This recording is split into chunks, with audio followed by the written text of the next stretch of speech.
Jujutsu Kaisen के episode 9 की शुरुआत में हमें तटाज़ोकुरा हाई स्कूल का सीन दिखाया जाता है, जहाँ पे हम जुनपाई योशिनो नाम के एक स्टूडेंट को देखते हैं, जिसे यहाँ पे कुछ बच्चे परेशान कर रहे होते हैं क्योंकि इस पे इल्जाम थे कि एक लड़की को छेड़ रहा था और उसे काफी गंदी नजरों से भी देख रहा था। जबकि योशिनो मन में सोचता है कि अगर उसके पास कोई ऐसा बटन होता जिसे दबाने से ये जिन भी लोगों से नफरत करता है वो सभी मर जाते, तो ये कभी भी उस बटन को नहीं दबाता। लेकिन अगर इसके बजाय कोई ऐसा बटन होता जिसको दबाने से वो सभी लोग मर जाते जो कि इससे नफरत करते हैं, तो वो कब का ही इस बटन को दबा चुका होता। और फिर हमें कुछ समय बाद का सीन दिखाया जाता है, जहाँ पे योशिनो स्कूल बंक करके ह्यूमन अर्थवॉर्म 3 मूवी को देखने के लिए थिएटर में आया होता है। और जब ये यहाँ पे आता है तो ये देखता है कि यहाँ पे वो सभी बच्चे हैं जो कि इसे परेशान किया करते थे। और इन्हें देख के योशिनो को यही याद आता है कि कैसे इन लोगों ने बिना मतलब में इसके ऊपर झूठे आरोप लगाए थे। ये उस लड़की को गंदी नजरों से देख रहा था, बल्कि सच में तो ऐसा कुछ भी नहीं था। और इसने कहा भी था कि वो लड़की बस इनका अटेंशन पाने के लिए झूठ बोल रही है, क्योंकि ये सब के सब उस लड़की के साथ डेट पे जाना चाहते हैं। और जब ये सच योशिनो इन सभी से कहता है तो ये सभी ही चिढ़ जाते हैं, जिसके बाद ये सभी लोग इसे और भी बुरी तरीके से मारते हैं। और फिर हमें वापस से थिएटर का सीन दिखाया जाता है, जहाँ पे ये बदमाश लड़के काफी ज्यादा शोर मचा रहे होते हैं और योशिनो भी इन सभी से काफी ज्यादा तंग आ चुका होता है। और तभी यहाँ पे कर्स्ड स्पिरिट माहितो आ जाता है और पलक झपकते इन तीनों ही लड़कों को मौत के घाट उतार देता है, जिसके बाद चुपचाप ये यहाँ से चला जाता है। और इस चीज को देख के योशिनो तुरंत इन तीनों को देखने के लिए आगे आता है। तो ये देखता है कि इन तीनों की बॉडी तो ऐस-तैस हो गई है और इन तीनों की ही बॉडी काफी बुरी तरीके से सड़ भी गई है। जिसके बाद ये तुरंत ही थिएटर के बाहर माहितो को ढूंढने के लिए भागता है और ये उसे ढूंढते ढूंढते एक गली में आ जाता है। और ये सोचता है कि ऐसा तो हो ही नहीं सकता है कि कोई इंसान ऐसा कर दे, ये पक्का कुछ और है। और फिर योशिनो माहितो के पास आके पूछता है कि आखिर तुमने ऐसा कैसे किया, क्या कोई ऐसा तरीका है जिससे कि मैं भी ऐसा कर सकूं। जबकि इस तरफ अथॉरिटीज ने 2 सोर्सरर को भेजा होता है, जो कि यूजी इतादोरी और केंटो ननामी होते हैं, जो कि यहाँ पे इस केस की स्टडी करने के लिए आए होते हैं। और ननामी बताता है कि वो कर्ज स्पिरिट अपने पीछे रिसिडुअल्स छोड़ गया है, मतलब कि जब कोई कर्ज टेक्निक को इस्तेमाल करता है तो पीछे कुछ निशानियां छूट जाती हैं और वो निशानियां साफ साफ इन सड़ी हुई बॉडियों के अंदर दिख रही होती हैं। ननामी इतादोरी से कहता है कि तुम थोड़ा ज्यादा ध्यान दो, जिससे कि तुम भी इन्हें देख पाओगे। और थोड़ी देर फोकस करने के बाद यूजी भी इन रिसिडुअल्स को देख पा रहा होता है। ननामी कहता है कि इतना खुश मत हो, तुमने कोई बड़ा तीर नहीं मारा है, चलो अब यहाँ से चलते हैं। जबकि इतादोरी काफी ज्यादा एक्साइटेड होता है, तो ये कहता है कि चलो चल के अपना बेस्ट देते हैं, जिससे कि हम इन कर्ज स्पिरिट की एस्टेस कर सकें। जिसपे हनामी कहता है कि नहीं, बेस्ट देने की कोई भी जरूरत नहीं है, अपने बस नॉर्मल एफर्ट्स दो, उससे भी काम हो जाएगा। और इस बात को सुन के यूजी थोड़ा सा उदास सा हो जाता है और ये कहता है कि आखिर ये बंदा कैसा है, मैं तो इसे बिल्कुल भी झेल नहीं पाऊंगा। और फिर हमें कुछ समय पहले का सीन दिखाया जाता है, जहाँ पे गोजो यूजी से कह रहा होता है कि तुम्हारे इस ट्रेनिंग के मिशन पे मैं तुम्हारे साथ नहीं आऊंगा, लेकिन मेरी जगह मेरा एक अच्छा दोस्त तुम्हारे साथ जाएगा। और ये मेरा दोस्त ननामी है, जो कि एक सॉर्सरर होने के साथ साथ एक जॉब भी करता है। और यहाँ पे ननामी बताता है कि जुजुत्सु सॉर्सरर का कोई भी मतलब नहीं है और ये सारे बेकार होते हैं, और मुझे तो बिल्कुल भी इन सारी चीजों के अंदर इंटरेस्ट नहीं है, इसलिए मैंने जॉब करना शुरू कर दिया था। लेकिन जब मैंने जॉब पे जाना शुरू किया तब मुझे मालूम हुआ कि वो तो और भी ज्यादा बुरा है, इसलिए इसने डिसाइड किया कि कम बेकार चीज को चुनते हैं, जो कि एक जुजुत्सु सॉर्सरर बनना है। और भले ही नानामी गोजो के ऊपर पूरी तरीके से ट्रस्ट करता है, लेकिन ये इसकी बिल्कुल भी रिस्पेक्ट नहीं करता है, क्योंकि गोजो समय समय पे रूल और रेगुलेशंस को तोड़ता रहता है। और रही बात इतादोरी, तो नानामी इतादोरी को भी एक प्रॉपर सॉर्सरर नहीं मानता है, क्योंकि इसने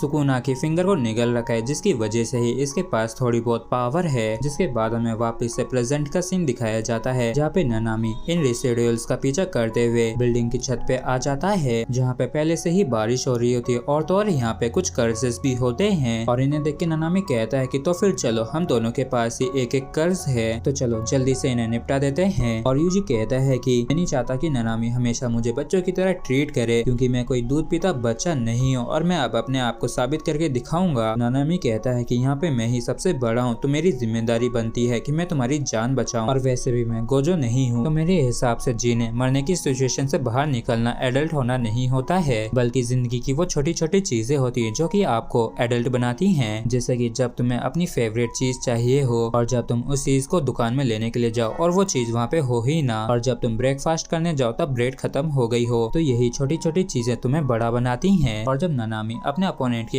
टेस्ट कर दिया होता है। तो ये बताता है कि ये कैसे अपनी कर्ज टेक्निक को इस्तेमाल करता है। ये पूरे अपोनेंट के ऊपर एक नंबर लाइन टाइप बना देता है और हर एक अपोनेंट का अपना एक वीक पॉइंट होता है, जबकि इस तरफ इतादोरी भी अपने अपोनेंट से लड़ रहा होता है। तो ये यहाँ पे लड़ते हुए नानामी की बात पे पूरी तरीके से ध्यान नहीं दे पा रहा होता है और ये कहता है कि तुम्हें नहीं लगता कि तुम्हें ये अपनी सारी की सारी ट्रिक्स को दुश्मन के सामने नहीं कहना चाहिए। तो नानामी कहता है कि देखो, कई बार अपनी ट्रिक्स दुश्मन को बता देने से अपना ही फायदा होता है और इस तरीके से हमारी एबिलिटी भी बढ़ जाती है। और ये इस चीज को प्रूव करता है जब इसका अपोनेंट इसके सामने आ रहा होता है तो ये उसके वीक पॉइंट के ढूंढ के एक ही स्लैश में उसे जान से मार देता है अपनी स्वॉर्ड से। और यहाँ पे अब बस यूजी का ही अपोनेंट रह गया होता है और क्योंकि नानामी ने अब बोलना बंद कर दिया होता है तो यूजी भी अपने अपोनेंट के ऊपर फोकस कर पाता है और क्योंकि इसने भी काफी ज्यादा ट्रेनिंग की थी और ये अपनी मेहनत के फल को यहाँ पे दिखाने के लिए तैयार हो जाता है और अपने फिस्ट के अंदर अपनी सारी कर्ज एनर्जी को फोकस करता है। और फिर हमें ट्रेनिंग का सीन दिखाया जाता है जहाँ पे गोजो बताता है कि तुम्हारी कर्ज एनर्जी में थोड़ा सा टाइम लैग है, मतलब कि तुम्हारे एक सिंगल अटैक से 2 इम्पैक्ट पड़ते हैं। मतलब कि जब भी यूजी अपने अपोनेंट को एक पंच मारता है तो पहला जो इम्पैक्ट होता है वो इसकी फिजिकल पावर का होता है, लेकिन कुछ पलों बाद इसकी कर्ज एनर्जी भी उस टारगेट को हिट करती है जो कि काफी ज्यादा पावरफुल होती है और ये इसकी सेकंड इम्पैक्ट की तरह होती है और इसका नाम हम डाइवर्जन फिस्ट रखेंगे। और जब नानामी अपनी आंखों से इस अटैक को देखता है तो ये यूजी से काफी तगड़ा इम्प्रेस हो जाता है और ये कहता है कि अब मुझे समझ में आ गया है कि गोजो ने तुम्हें क्यों चुना है। और फिर नानामी इन सभी कर्जेस को पूरी तरीके से खत्म करने के लिए तैयार हो जाता है, लेकिन तभी ये एक कर्ज के हाथ पे एक घड़ी को देखता है और फिर ये तुरंत ही अपने फोन से उस कर्ज की फोटो खींचता है तो उस फोटो में वो कर्ज दिखाई दे रहा होता है। तो ये पूरी तरीके से कर्जेस नहीं है। जिसके बाद ये इन्हें शोको के पास ले जाते हैं तो ये कंफर्म करती है कि ये कोई कर्जेस नहीं है बल्कि ये पहले इंसान हुआ करते थे जिसे अपनी कर्ज टेक्निक से म्यूटेट किया गया है और ये वही लोग हैं जिनकी मौत थिएटर में हुई थी। और इस वजह से यूजी को काफी बुरा लग रहा होता है क्योंकि इन्होंने जिन्हें कर्जे समझ के मारा वो असल में इंसान थे। तो शोको यूजी से कहती है कि तुम चिंता मत करो क्योंकि ये लोग पहले ही मर चुके थे, जिसके बाद ही ये जाके क्रीचर्स बने थे और तुमने इन्हें मार के कोई भी गलत काम नहीं किया बल्कि तुमने तो इन्हें मुक्ति दिला दी है। और यूजी को काफी ज्यादा गुस्सा आ रहा होता है क्योंकि इन कर्जेस की वजह से कितने सारे मासूम लोगों की जान जाती है। और जब नानामी यूजी की इन जेन्युइन फीलिंग्स को देखता है तो ये काफी खुश होता है और ये यूजी को अपने अलग अंदाज में चीयर अप करता है और ये कहता है कि अब शायद हमें अपना पूरा जी जान लगाना पड़ेगा क्योंकि लास्ट टाइम जब यूजी ने कहा था कि हम अपना बेस्ट देंगे तब इसने काफी रूडली कहा था कि नहीं, थोड़ी बहुत एफर्ट से भी काम चल जाएगा। और वैसे तो ये बाकियों के लिए काफी छोटी सी चीज है लेकिन ये यूजी के लिए काफी मैटर करती है। और नानामी बताता है कि हमारा अपोनेंट काफी ज्यादा चालाक है और उसने जानबूझ के ही रिसोडल्स छोड़े थे जिससे कि वो हमें अपने जाल में फंसा सके। तो उस कर्ज को ढूंढने के लिए हमें काफी मशक्कत तो करनी ही पड़ेगी। जबकि इस तरफ माही तो यूशिनो को अपने ठिकाने पे ले आता है और ये यूशिनो को बताता है कि कैसे कर्जेस इंसानों के डर से पैदा होते हैं और कैसे आगे बढ़ते जाते हैं क्योंकि ये इंसानों के डर के साथ ही काफी ताकतवर होते जाते हैं और जितने ज्यादा लोग इनसे डरते हैं ये उतने ही ज्यादा ताकतवर होते जाते हैं। और जैसे कि इंसान सुनामी और अर्थक्वेक से डरते हैं और माहितो का भी जन्म इंसानियत की नफरत और डर से ही हुआ है। और अगले दिन नानामी इजिची और यूजी को बताता है कि इसने अपोनेंट के ठिकाने को ढूंढ लिया है और ये इतादोरी को बताता है कि यह है चेनपाई योशिनो जो कि एक हाई स्कूल स्टूडेंट है और यही एकलौता गवाह है उस घटना का और तुम्हारा काम जाके उसे ढूंढने का है। जबकि दूसरी तरफ मैं इनके ठिकाने की छानबीन करूंगा। और इस तरफ कुछ समय बाद यूजी और इजिची